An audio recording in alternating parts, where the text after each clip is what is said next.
పొద్దున్నే పుట్టింది చందమామ, మొగ్గల్లే ఇచ్చింది ముద్దు గుమ్మ.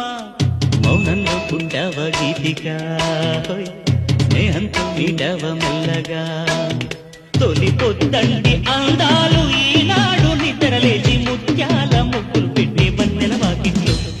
పొద్దున్నే పుట్టింది చందమామ, మొగ్గల్లే ఇచ్చింది ముద్దు గుమ్మ.